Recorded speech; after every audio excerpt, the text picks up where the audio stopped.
everybody. My name is Anne Desjardins. I'm your host for this wonderful show, The Silver Lyming. I am so happy to be here to bring this show to you because it is proof that I have gotten better because I did struggle with Lyme and tick-borne illness for 7 years before getting a diagnosis, and my brain was pretty much broken. So I am now happy, healthy, and whole, and I'm here to think through things like this, which is exciting. I can talk, and I really just want to spend a little bit of time educating people more about Lyme disease and tick-borne illness, what it looks like, and some ways potentially maybe they can help themselves to get better by sharing other stories that have recovered from Lyme and tick-borne illness as well. And today I have someone that I've known for, I'd say probably at least 5 or 6 years. I think we really connected online back when I first got diagnosed, to be honest with you, Angela, which is now 7 years ago that I've been working to fix my body. And it's been a pleasure to know you and to watch your story as you go along too. And like many of us, you've had a fair amount of ups and downs with this sickness.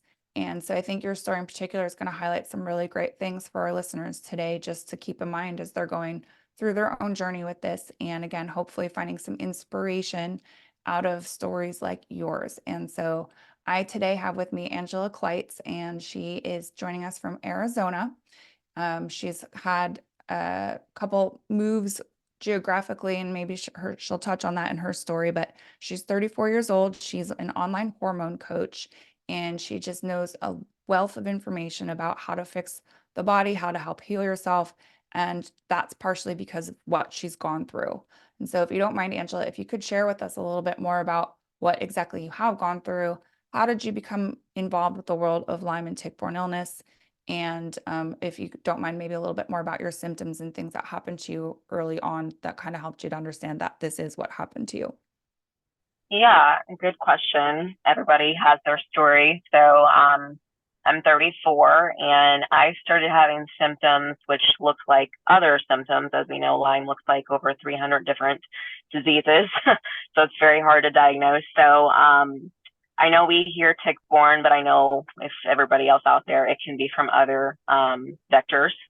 So I was swarmed as a 4-year-old. I stepped into a fire ant nest when I was in Florida, and we'll just say, for the lack of a better word, I was consumed by them. Yeah. And then when I was 9, I was bit by a tick as well, but its head wasn't inside of me or anything. My mom pulled it off and whatever happened. But at 15 years old is when I started to have symptoms that really didn't keep me down from doing life and being around family and friends. But I had, my biggest symptoms were pulling muscles and tendons, so a lot of connective tissue problems. So I played 5 sports in high school, and I focused more on cross country and track. And if you do run, you are more prone to get overuse injuries. But for me, it was elevated. Like at work, I was called itis because I'd had every form of tendonitis known to man. And I didn't know.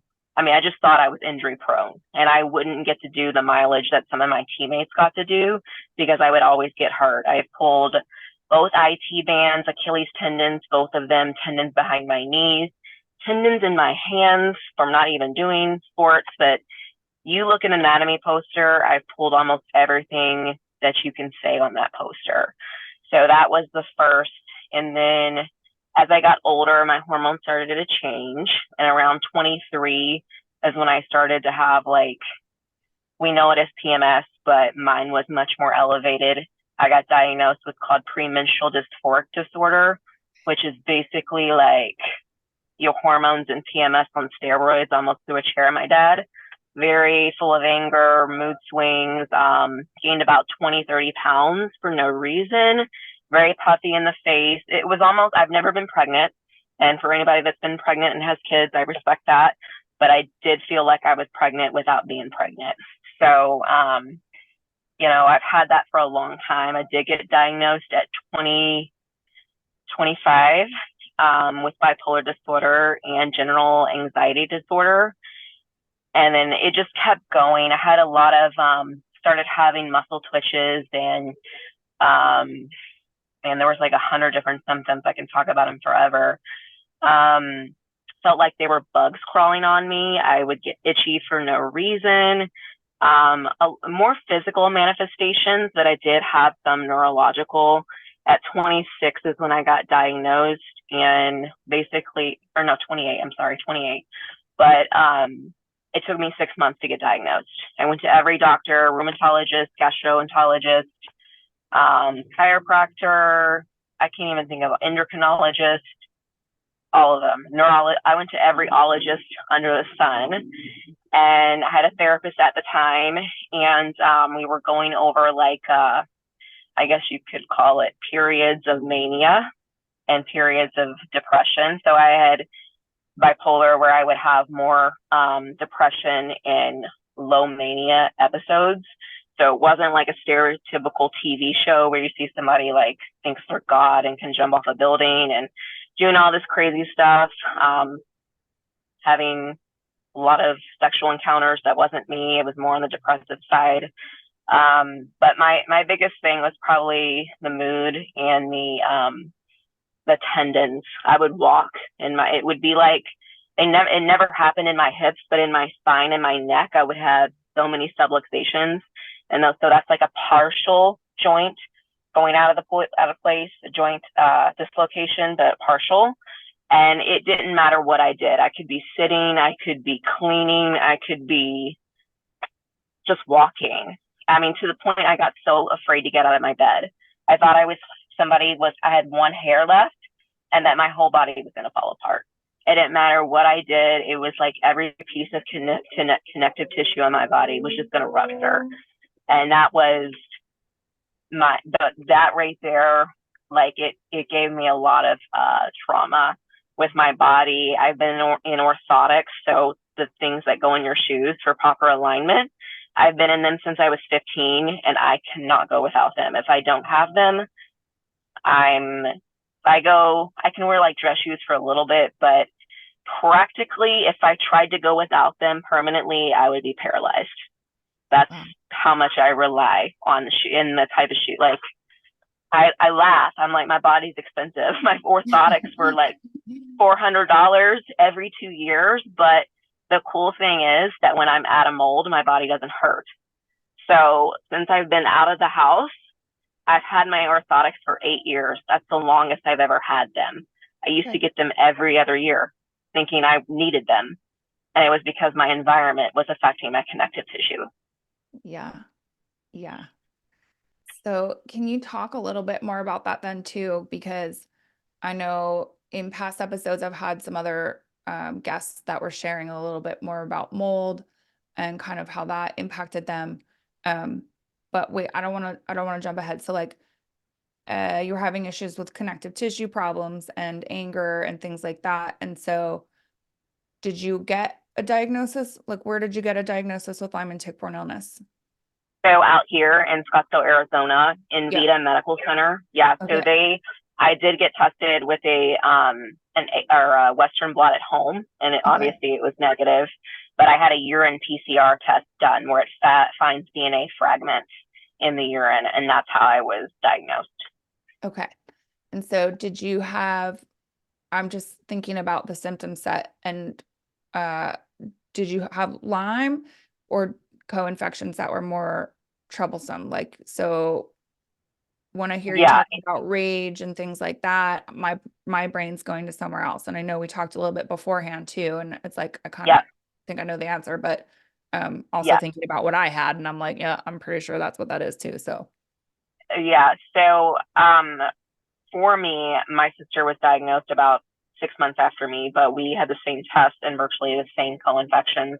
So Borrelia burgdorferi was in there, but there were 3 species of Bartonella, 3 species of Babesia, Ehrlichia, Rickettsia, and some others that I can't even remember. But if somebody asked me what was like the worst one, it's going to be Bartonella for me. And if I could walk around and say I have Bartonella, I would, but nobody knows that word. They know Lyme for the most part. Yeah. So it was more of a Bartonella thing. And I didn't say this, I got evaluated for Ehlers-Danlos. And there's nobody in my family that has a genetic predisposition to that. I flew out to Fort Myers to see the best PRP specialist out there. He's also in Chicago, or in a city in Illinois, Deer Park, Illinois. Yeah. And I had 99% of the clinical manifestations of Ehlers-Danlos, but I did not have a prolapse valve in my heart. So he could not diagnose me. And then 2 months later, I got diagnosed with Lyme at Invita Medical Center in Scottsdale. Okay. Okay. I actually Yeah. just interviewed some people from Invita. Yes. Yeah. So that's nice that you were able to get some help through that facility as well. And then I'm sorry, what did you get tested for? Can you say it again? Ehlers-Danlos. It's when you abbreviate it, or it's an acronym, EDS. Okay. So that's what people usually, if you don't know the connective tissue world, there's 11 different types of Ehlers-Danlos, and the one that I was being evaluated for doesn't have a genetic component, and it still to this day does not have a gene that has been found yet. The other 11 do. So generally, when you're being evaluated for Ehlers-Danlos, you have to see a geneticist.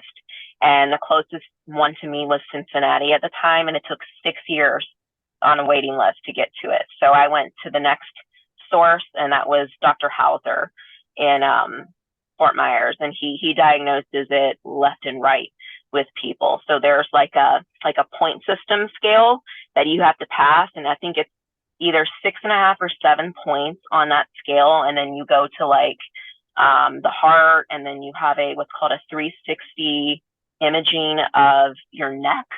So that cervical spine instability is a huge one. A lot of Lyme patients have that.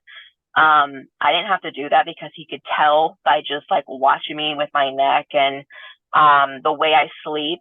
So it's called a 4. So people like me, when they lay down, they lay straight, but that like their left knee is like bent up and it's crossed. It's almost like a yoga pose, almost like tree, that I can sleep Okay. like that. And then there's W sitting. I can't do that. People sit on their knees and their knees flare out, or I guess their feet flare out. But there's a lot of things, like my cousin has been doing this since she's, been 5, and my uncle does it, and they were never evaluated. But because I didn't have a heart manifestation, which is a huge one, he could not diagnose me with that. And then that's when I got diagnosed 2 months after for Lyme. Okay. And Yeah, then I'm curious, I feel like I've read that Bartonella destroys connective tissue. it So does. yeah, so do you think the BART caused the EDS, or do you think like do you think that led to that, or do you think you already just had a genetic predisposition to it, so it made that worse? So until last year, yeah, no, 2 years ago, until 2 years ago, before I found out about my HLA gene, Hmm. I thought that Bartonella was the only reason.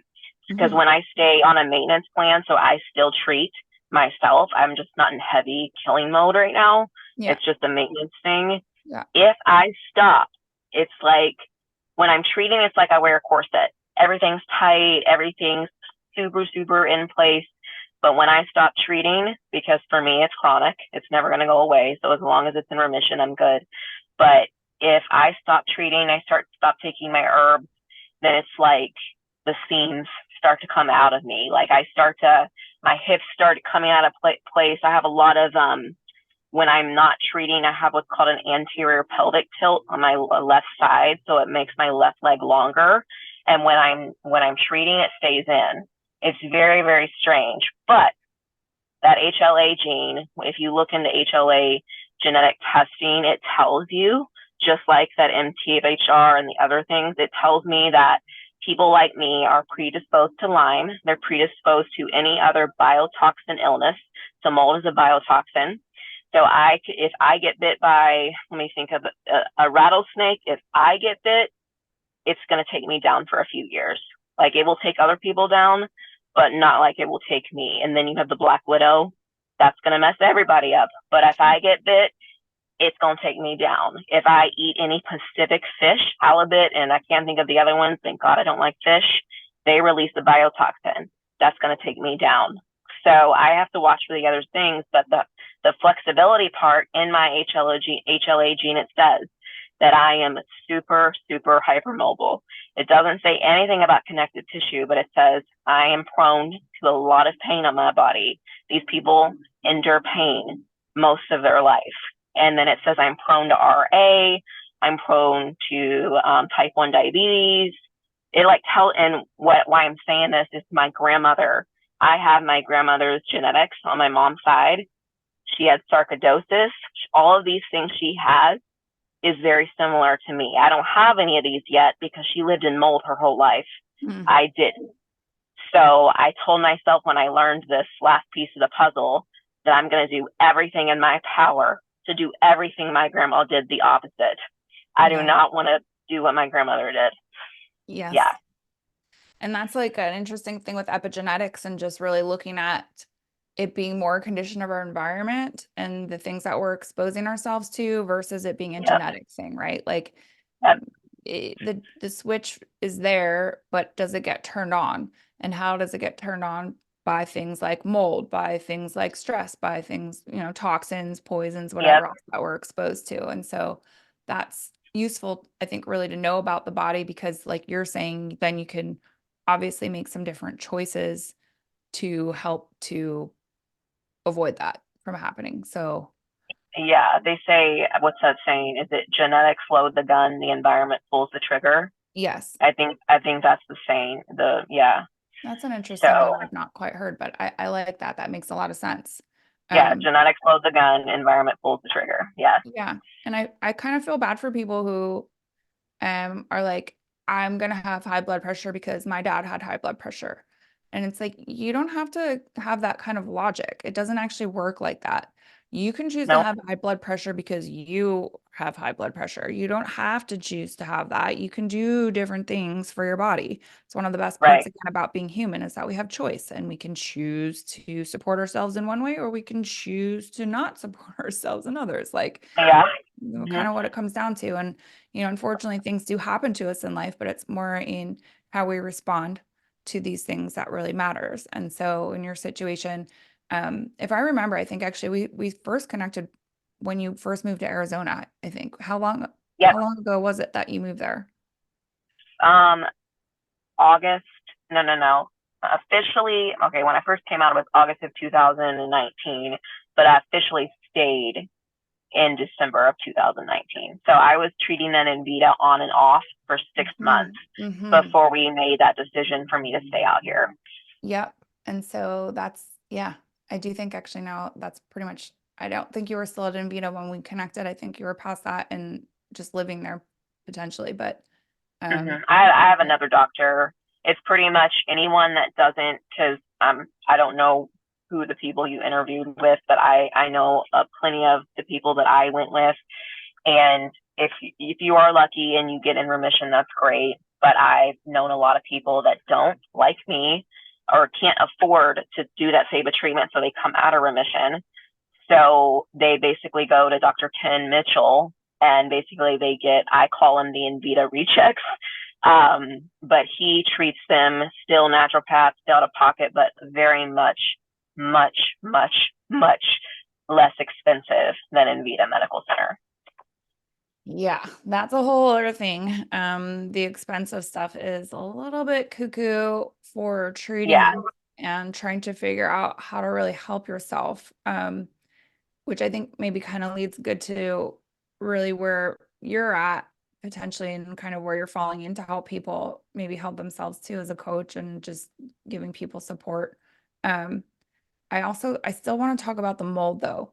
So Yeah, let's do that. like when you moved from, I feel like partially why you went to Arizona, like staying there, meaning is to get in a better place for your body to heal.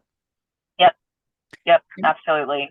And so was your childhood home having mold? Like the space that you grew up in had mold, and then you came to Arizona, no more mold, and you were able to really kind of notice the difference. Is that partially why Yeah, you stayed there was because yeah, there's less mold in Arizona? yes. So what I can tell you is I didn't know I was doing this at a young age, but now that I can look back on previous behaviors, um, again, when I was 13, 14, I didn't know what mold was. But I can tell you, going to my grandmother's house, who had mold, and that we later found that out like years later, probably like 7, 8 years ago. But I would get my grandmother would watch me and my sister and my cousin. My cousin is my second sister. We're like this, and it was like, let's have a sleepover at grandma's because grandma watched us. And as I got older, I would have this feeling, and I didn't know what anxiety was. I hadn't even heard that word. It wasn't a thing. But as I got older, I would be like, I don't want to stay at grandma's. And my sister and my cousin would be like, what's wrong? Oh, you're being lame. Come on. And I'd be like, no, I want to go home. That's what Mhm. I'd be like, I want to go home. And what happened when I was about 10 or 11 there in 1999 in Kentucky and Louisville, there was that is called the 99 flood. And where I'm from, basements are everywhere. There are no crawl spaces. There are basements. And our basement, which was unfinished, thank God it was unfinished, because finished basements, which my grandmother had, was a bigger problem. But I don't know if you've been in a basement or know people that have had We floods. have them here. Yeah. Yeah, so I grew up smelling that musty smell for years, thinking that was normal. Like, I'd go into cousins' basements, like anybody in my family, thinking I worked out in the basement. I did all the stuff. And while I did have the tendon issues and the mood stuff, I did not correlate it until when I was 28. And then when I came out here and learned, so I remember distinctively when I came back home, because I thought it was over, 2 months of treatment. We did it. I'm better. Great. That wasn't the case. After 2 days of being at home, it felt like my body was being beaten by a baseball bat from head to toe. And so I have a friend that, not really a friend, an acquaintance, but I'm trying to get her diagnosed right now. She's 20 years old and she's having the same issues that I had with my dad. My dad was like, there's no mold, and cussing up a storm, saying his thing about mold. And I was like, no, it's in here. And he goes, well, if it's here, it's in the basement.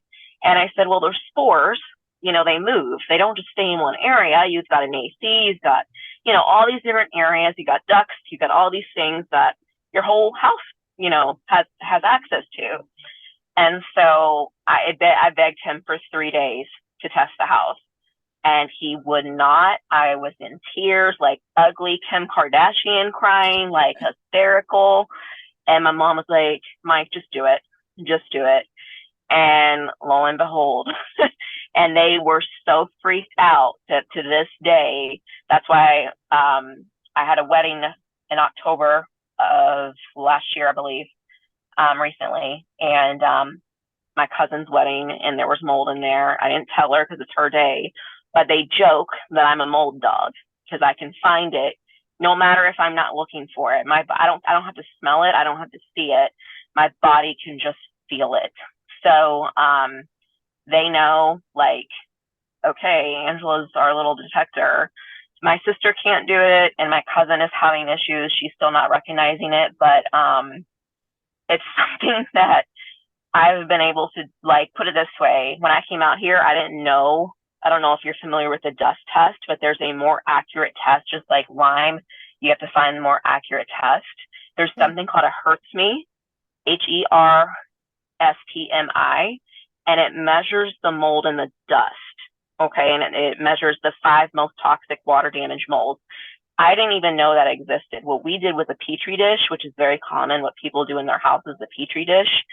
And I went into 2 houses here, not testing, but my body knew, and I healed in those 2 houses. Wow. Yeah. And now I test for just peace of mind now.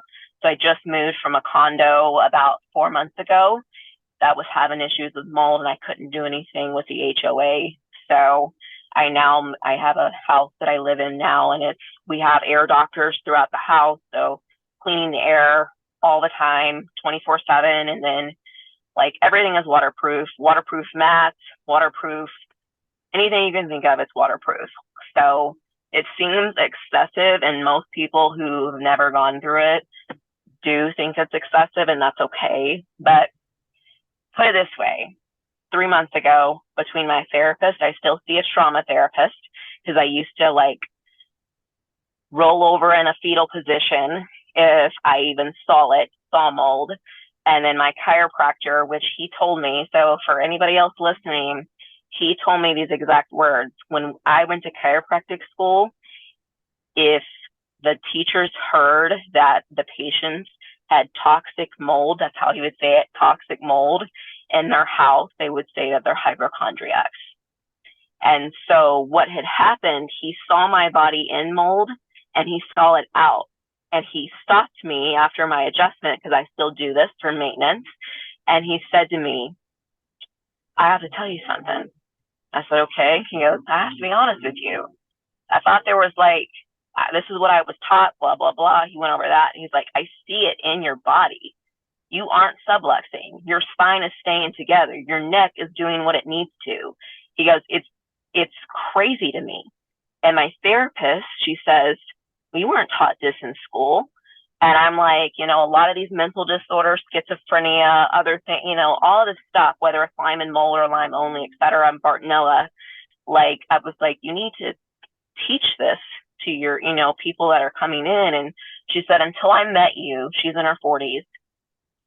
After I met you, I have one more patient that is living in her car because she is terrified of her house.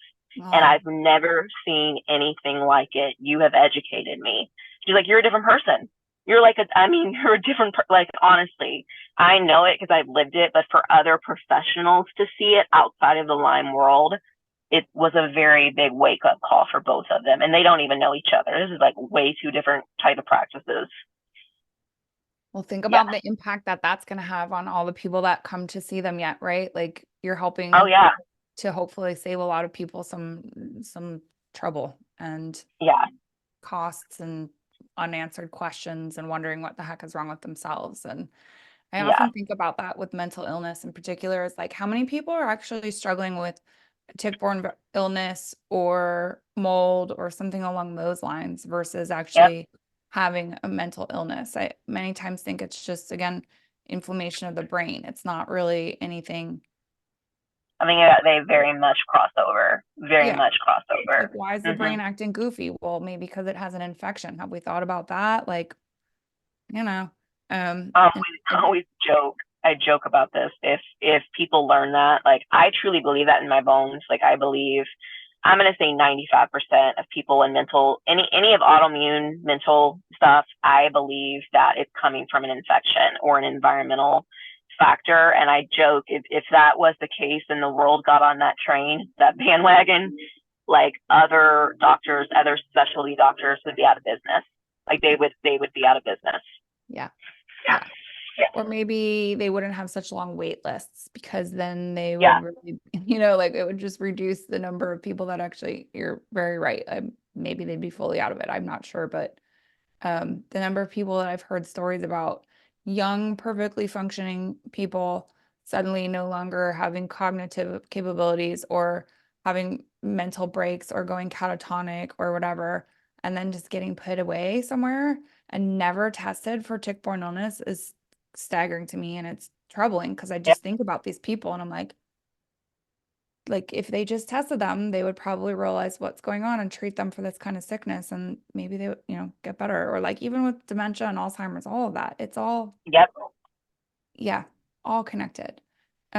So can you also, I know you shared with me a little bit before we started actually recording, but you also in the last year, I think, had some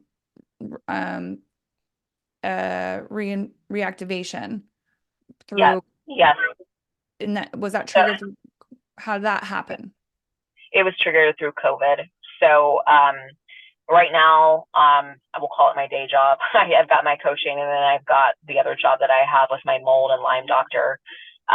More and more research is coming out that COVID, I'm going to say this, and I don't know where this is going to air, but I'm going to say it regardless, because I'm learning the research with my doctor. It is coming out that COVID is considered a biotoxin, and I have a sensitivity to biotoxins, and you can look this up. I started looking at this.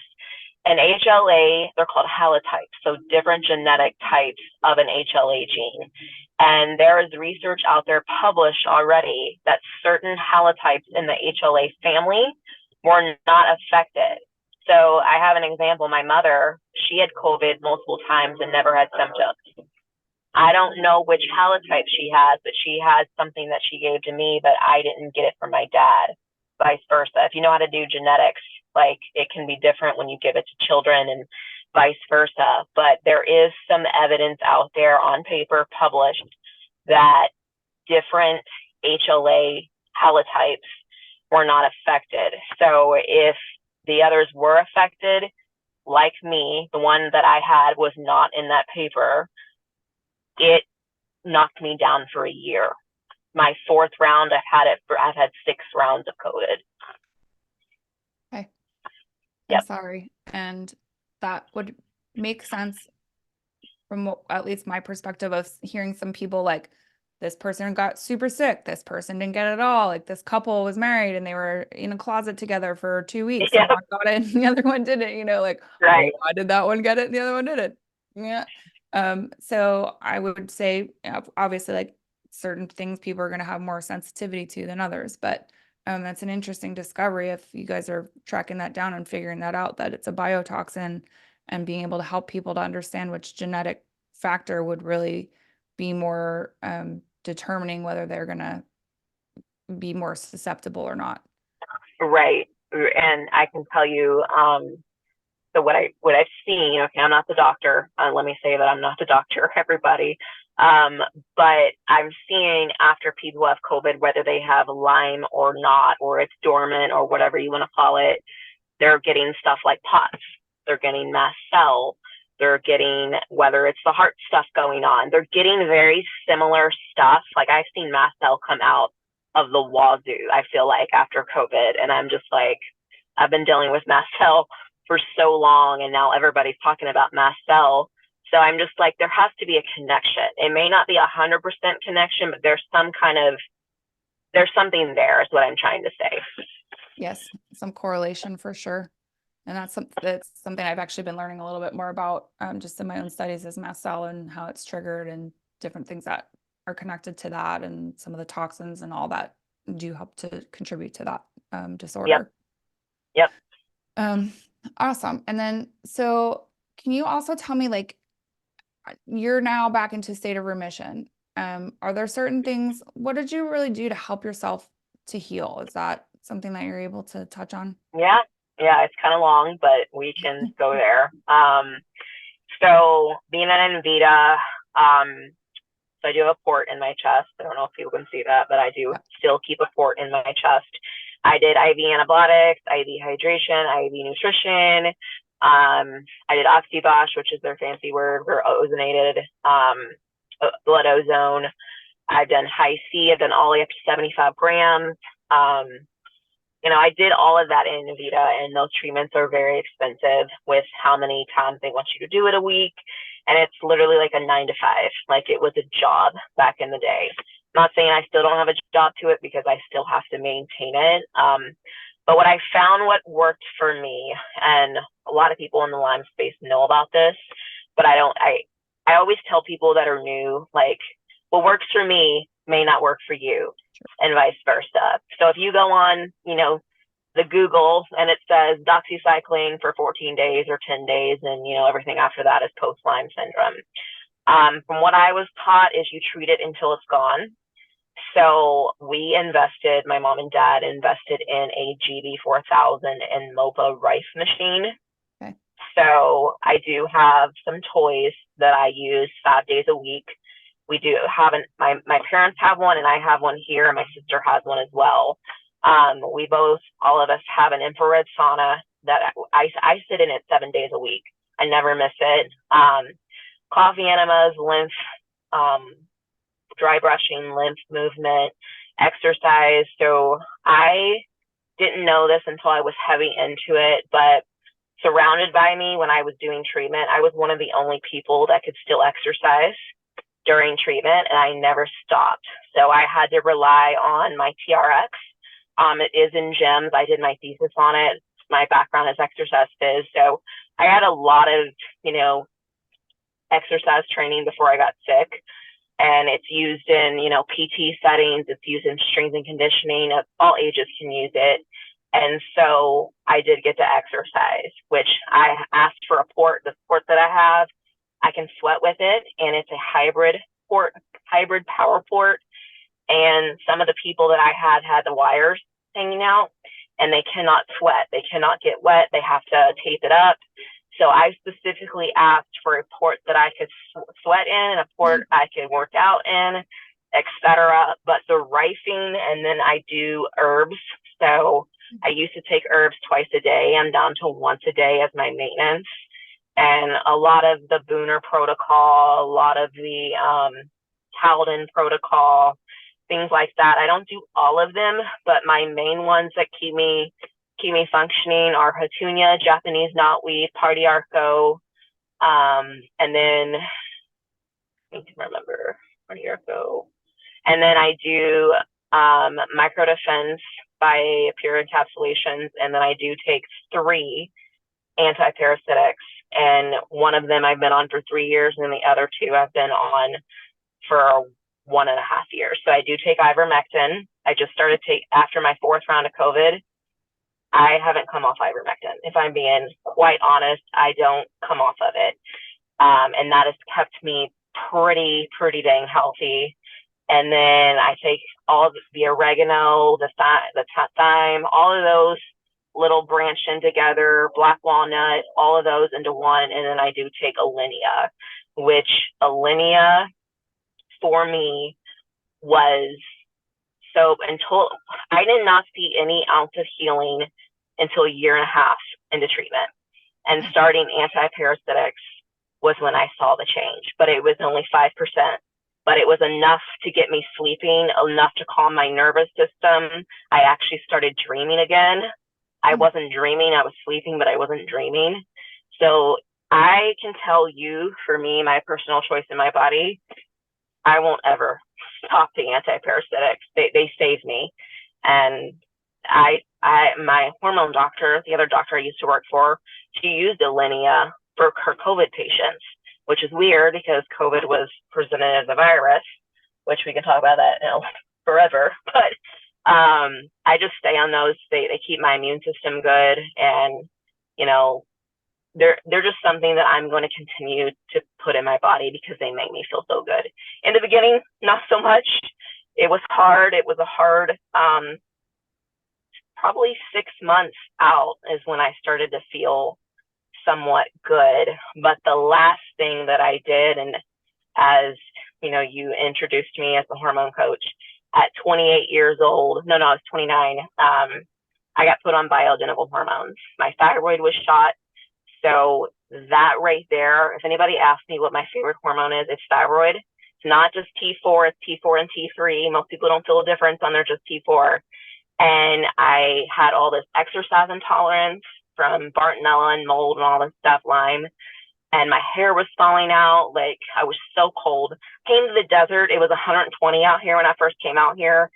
And I'm not even joking. I was wearing like a winter hat. I had gloves on.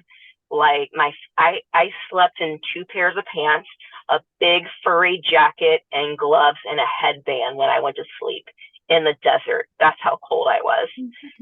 Oh no. So, I mean, my family was like, Angela, you used to be running in 20 below. What I did, I used to run in really cold weather, and they were just like, it was like a night and day difference. So being on progesterone, testosterone, and thyroid, I always tell people my Lyme doctor got me to 90%, and my hormone doctor got me to 99.99. I don't say 100 because there's always a chance of something happening according to the world, but I'll take 99% in remission any day. Yeah, for sure. For sure. Yeah. You're able to function Yeah. and live and be amongst the Yep. living and work out and do the things that you want to do. And I'm glad Yep. like you never lost that, because that is one thing I always like think about when I think of you is exercising.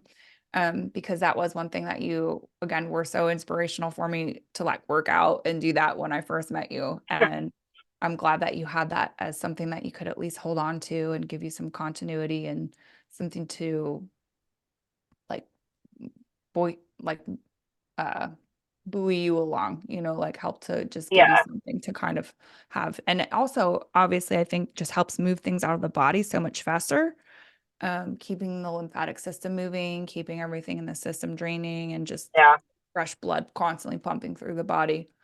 Um, how do you feel about collagen? I'm kind of curious. Do you take collagen at all?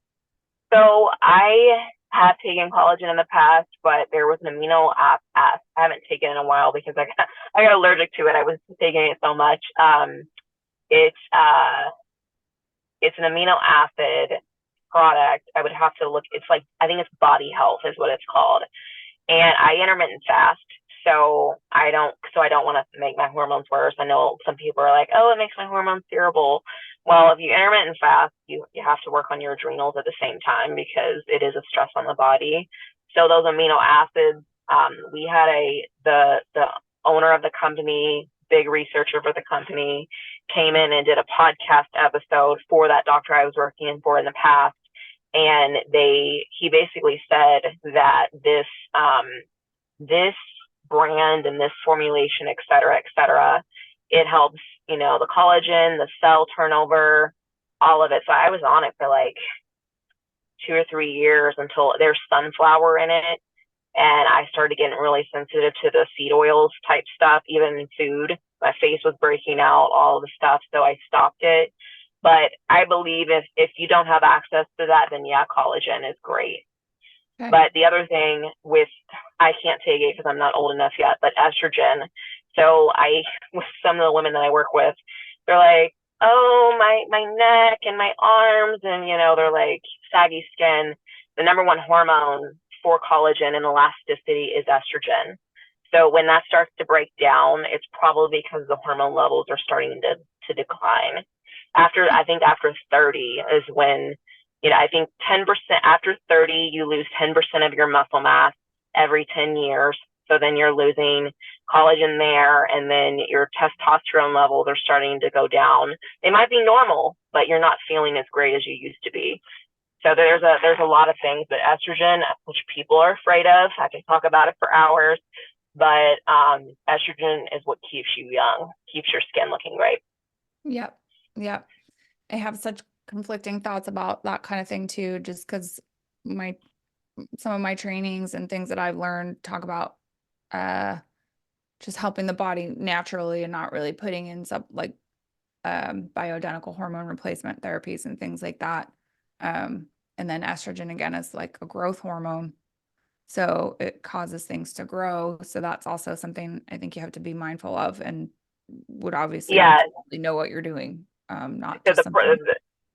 the big thing is, if you don't have enough progesterone, that's the big thing. Most, like my sister, she was 28. She had the estrogen or the progesterone level of a postpartum woman.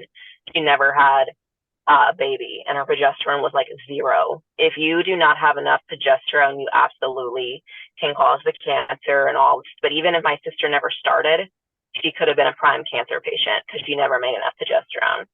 Huh. So that's a big thing. If you don't have that ideal ratio, Yep. yeah, you're definitely gonna cause some trouble. Yeah. Huh. Very interesting stuff. And I know where I'm at kind of in my life cycle, some of my friends starting to go through perimenopause and just Yep. asking questions That's what I about that. focus on. Yep, that's Yeah. that I work on those because they're just starting. The Yeah. women that are already during it, or they're feeling like hell, and I've seen marriages fall apart. I've just seen so many things come from it, and it's like I've had times where I have to speak to the husband or the partner and kind of give them an idea what's really going on, because I've seen people on them and off of them, and when they're off of them, they're like 9-day difference. My dad, he's scared of them. He has a blood clotting disorder. I've referred like 16 of my family members, my mom, my dad, cousins, aunts, uncles, all the people. And if you ask my dad, he's 65. You ask him how old he feels, he'll say he feels like he's in his 40s. Right. And just all the stuff, I can talk about it forever, but I would not be here mentally or physically functioning without hormones. I can tell you that right now, bottom line. And why I'm passionate about them. I've tried natural, I've tried seed cycling, all the stuff. You know, cycling, get your cycle with the moon and herbs first 14 days, and the second half I've tried it. For me personally, I need the real stuff. So that's what I tell people when they ask me questions like that. Yeah. Yeah. And I mean, again, I know with obviously the genetic factor potentially, but just the mold itself can really draw so Yep, many different places on the hormones in the body and really make that system out of whack. The whole endocrine system can go and you got it. once that happens, other things start to crash because the body is very intricately connected, and so many people will try to compartmentalize it or systematize it, but it's really not like that. It's like one giant operating system. And so Yep, if those things go bad, then you're not processing vitamin D and absorbing that properly, then your brain's starting to atrophy and you're more susceptible to dementia and all kinds. So it's like it's super important to have a baseline of that and to understand that. And again, when you're coming into contact with things like you have with the Lyme, we didn't even touch on that and how that impacts the whole system of the body and its functioning outside of the mold. And it sounds like with the EDS that you had as well, like all those susceptibilities and things um, add up to wanting to really understand where the body states at and where your hormone functions are, because they're essential to having a normal balanced life. And if you're not oh in yeah, alignment, you know, you really do need to figure that out. And I would imagine there's a yeah, time and a place for people to get that kind of a balancing system going on. yeah.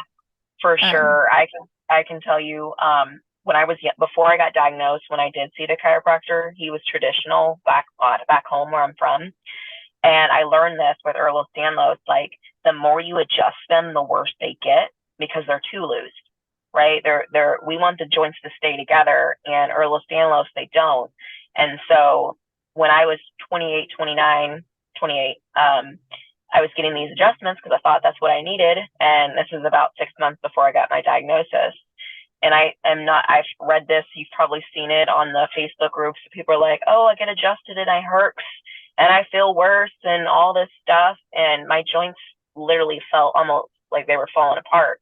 But now, because I'm on thyroid and testosterone, I see the guy out here, I don't fall apart at all. Like I had such, the connective tissue was ridiculous. And both of those hormones keep them strong and from tearing and pulling and the whole 9 yards. It's like a different person, a whole different person. Yeah, that's awesome. And I'm really glad that you figured it out because this can be such a mess and have so many layers and such complexity to it. And there is a solution for every person. I really do think that. And it's I do. sometimes being educated, knowing the questions to ask, where to go for the guidance, what do I really do? How do I figure this out? Sometimes it's really just sitting with body. Like I would hear about things that could be used to help the body. And sometimes I'd be like, and other times it would just like keep going in my head. Like, this is something to think about. This is something to think about. This, and then I'd go down that path and it's like that then would help me. Um, and so, but how do you figure stuff out like that? By these kinds of podcasts and stories. And so I'm really grateful for you to be able to share that. And I'm Yeah, imagining now, as you being an online hormone coach, like you obviously find a lot of value in what that can do for people. Can you talk a very little bit passionate. more about like how does it look like to work with you if people are interested to reach out and really kind of where you're at now? Because I keep hearing you saying too that you're working for a Lyme and mold doctor. Uh, Like, how does that happen? You know, did that happen Yep. because of your experiences? If you don't mind sharing a little bit more about that, be great. Yeah. Yeah. So I worked with my hormone doctor for a little over 2 years. And the reason I left is because they had a mold encounter and nothing, I couldn't do anything about it. Like nobody, I was the only person in there affected. But my doctor believed me. I'll say that. The other people around me, the nurses and stuff, that was a whole different thing. But I'm very good friends with her. Um, she does remote, sees people remotely. The only thing is you see them once in person a year, and then they can prescribe that stuff. The mold doctor, yes, any doctor that I've worked with is because I was one of their patients. I can tell you that right now. So with Dr. Smith, she is a CIRS specialist. So that stands for chronic inflammatory response syndrome. And that's what that HLA halotype is important for finding that out, because people that can't, just like with MTHFR, they can't get rid of toxins like a normal person. And so that 25% of us, we can't do biotoxins either. Like, it's just a whole nother world. And so that's why you could have, let's say there's 4 people in a family, that 1 out of 4 people will have an issue. So, I mean, I have friends that can be in mold and they don't feel anything. They can dance and think and function and the whole 9 yards. So what she does is she's looking at a blood panel. It's called a CIRS panel. And I did not know this blood work, and I had every blood work under the sun before I've met her. But there's 5 to 7 markers. I don't even know how to say them all. I can send them, but they're basically, you have to have an MRI for your brain. So I had shrinkage, but comparing my left side and my right side, my sister supposedly, she's like, doesn't want to take care of it. I'm the opposite. I'm like, let's go. But she probably has hydrocephaly, so she probably has fluid on her brain from mold. So it's a whole thing. It's another, like, you do the questionnaire and then you have a visual test because their eyes get affected in mold. This whole thing. So I can put down or send, I don't know if you have an email list or something, but both of them, you can come see them in person and then you do them online or like via telehealth. But she sees people, the mold doctor, she's the one of 2 shoemaker certified doctors in Arizona. I don't have a list for the rest of the country, but they're very hard to find. And it's a certain protocol used to get mold out of the body, get your hormones back, get your cognitive, all the stuff. And she says her big thing is if you get mold out, the microbes that are causing the problems, they live in the fungus in the body. So if you can get that fungus out and regulate that, then the microbes can't live. They can't live in that clean environment. They're looking for a fungus, all the parasites, all that stuff. So both of them you can see in person and then via telehealth. For me, I start with like what's considered a discovery call. So I do like a 45-minute. I do it more on Instagram. So it's Train for Health or Train for Life Holistic Health is the name of my Instagram. You can send me a message. It's a public account, so you can see it. Anybody can see it. It's not private. But I start with that, and then obviously if you're in another state, if you depending on what the physical and the mental look like, and if you need a physical fitness workout, I also do a detox program since I know you know about it, but I teach people how to detox as another part of it because I've went through it. I still do it myself. I have a level 1, a level 2, and a level 3 detox program that I'm very, very passionate about. But if you want like just hormones or just fitness or just detox, I can tailor that to the person. But the whole big enchilada is a 12-week program that's online, and then they get hormones, they get detox, they get fitness, they get nutrition, and then they get my app that I use. They get it on their phone and they do their workouts, whether it's at the gym, at their house, whatever they feel like they want to do. I make it individual to them. So that's kind of what I do. And it's like a program. You go through modules and do all that fun stuff. And then we have a weekly accountability call. So everybody gets their private accountability call. And then we have a group coaching call. So every week is a different topic. I had a few years ago, had a guy talk about meal prepping. I had my doctor come in and talk about hormones. Like every group coaching call is a different guest that talks about different different subjects that are within the realm of what I'm teaching.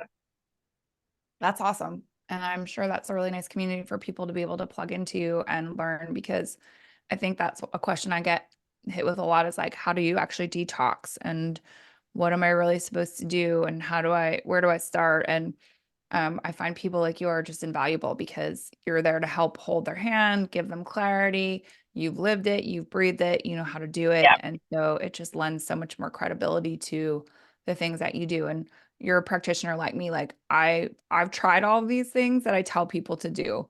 It's not something that I'm just like reading about.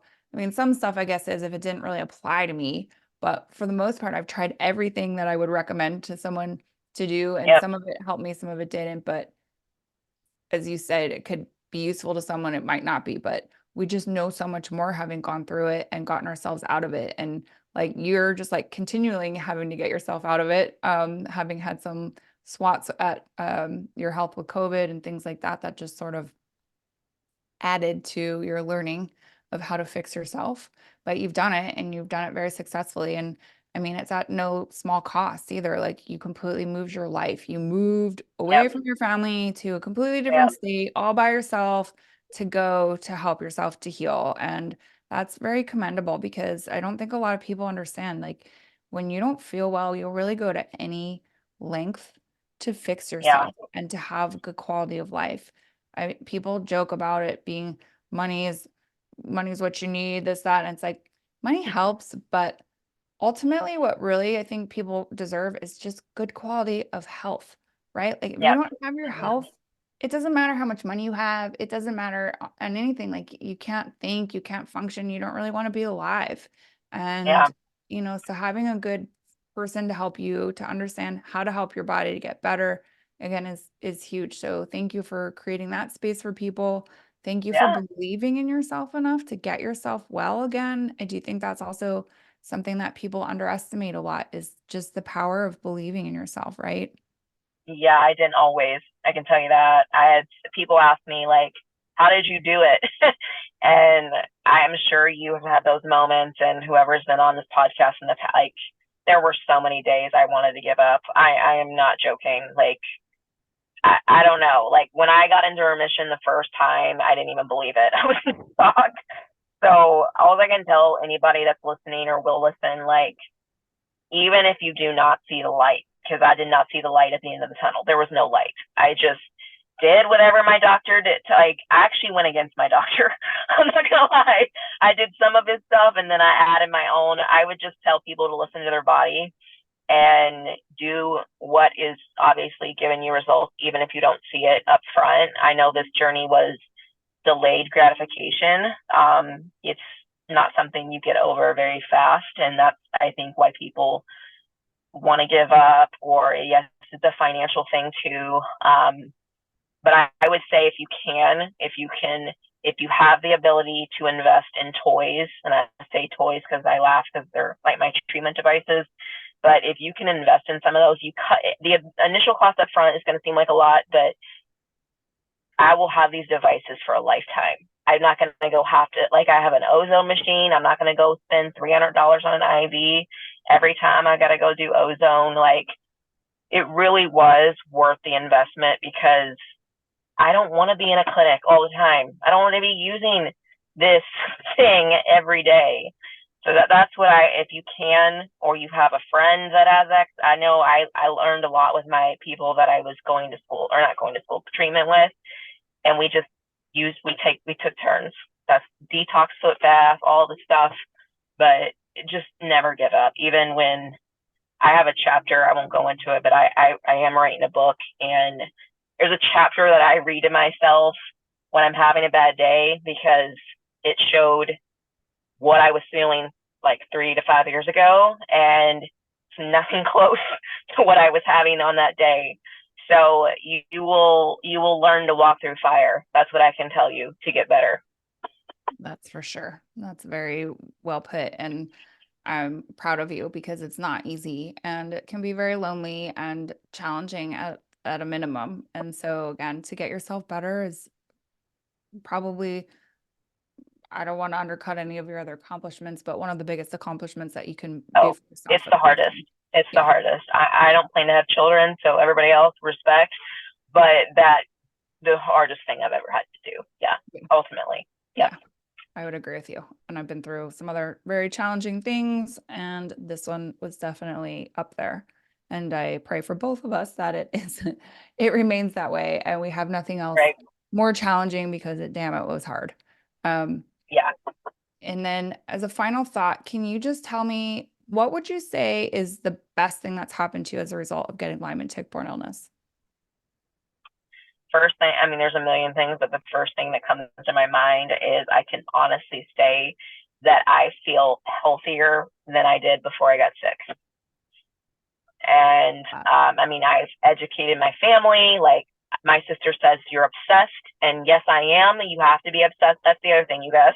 You have to be obsessed to get better. So my parents know that when I fly back, I bring my little enema tip. They have their little kit together.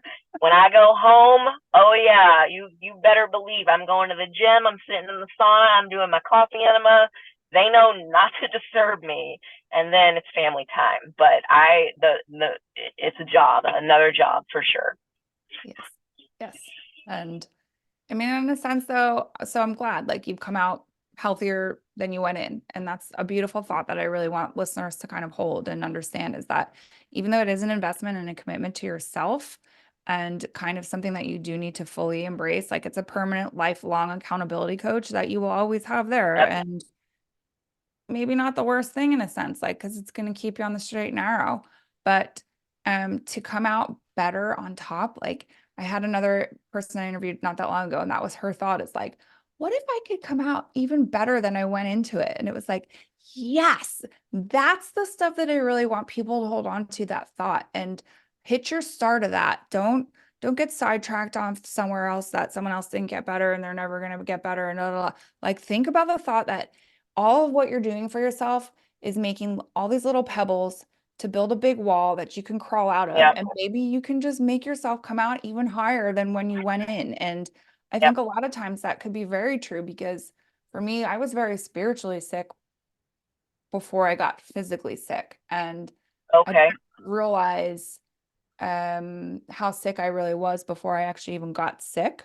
So my point of health was like okay there, but where I came out over here, I'm so much more awake. I understand things so much more clearly that like now I'm really truly healthy. Whereas like here, my point of health was the bar was pretty low in terms of Yeah, that, if that makes yeah. sense. But No, I agree. I always mention it like I liked how you did the pebble analogy. I always say like in Lyme and mold and that area, you're going to be taking a lot of baby steps, but eventually it's going to be huge steps when you look back, and it's just going to be like, how the hell did I do that?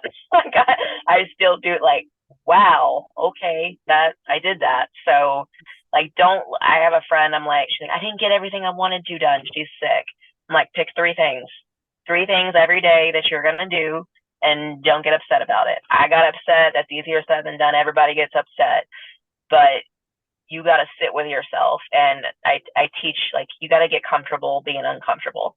Period. And yes. I think that's what I think that was part of it. Like there was a lot of changes. Like you said, you were spiritually sick. I was working too many jobs. Like I was working three jobs, relationship, it like all the stuff. And I've learned that no amount of money, while everybody wants to have money and be prosperous and all the stuff, there is no amount of money that I will kill myself to do just to have. So when I'm tired, when I'm fatigued, when it's lights out, it's lights out. I used to push, push, push, and you will learn to be humbled by that. I go big or go home. That was me. No more go big or go home. So I've learned, like I say, pull back the reins, take your time, be patient. And that's very sensible because it's tempting sometimes to push and push and push and feel guilty and feel, Yeah, that's what especially I with was this taught. sickness. We were Yeah. taught to do that. Like, Yeah. go hard, go to. I was gonna go to get a doctorate. Like, I got into two PhD schools just because I wanted to make more money, and I got sick. I didn't get to finish it. But you were taught to go to school, go to college, you know, become A, B, and C. And my dad always said, have a plan. Well, I had like 20, and they all shot me down. So that's kind of, you make Only it up as because, you go. yeah, and only because God had a better plan for you, right? That's really what I Yep, think about too in the end. Is like we might have all the plans in the world, but we're gonna go the right plan. And whether it's the one that we saw coming or not, it's the right plan for us. And now you're here to help so many other people and to make a yep, huge impact in our world. And that's amazing. So thank you for that. You're welcome. Yeah. Anytime. Well, I really appreciate your openness, your vulnerability, your willingness to share and talk more about this and your knowledge, because I hope, like me, I learned some new things talking to you, that our listeners have learned a lot of new things too, and some areas of opportunity that they might have that they might not have gone down before in terms of continuing to heal themselves. So many people, Right. I think, get to like 80% and then they're kind of like, well, Where to how do go? I get the rest of Yeah. the 20% here? And so through what you've shared, I really think that will give some people some additional insight of avenues to explore for themselves. So thank you. Yeah, not a problem. I love educating. So yeah. Awesome. Well, I will talk with you soon, and I look forward to watching your journey as we go through here too. And hopefully you stay in remission and no more COVID. Yep. Yeah. Hopefully. Yeah, Hopefully. Yeah. And you too. exactly. Thank you. Keep on the good path.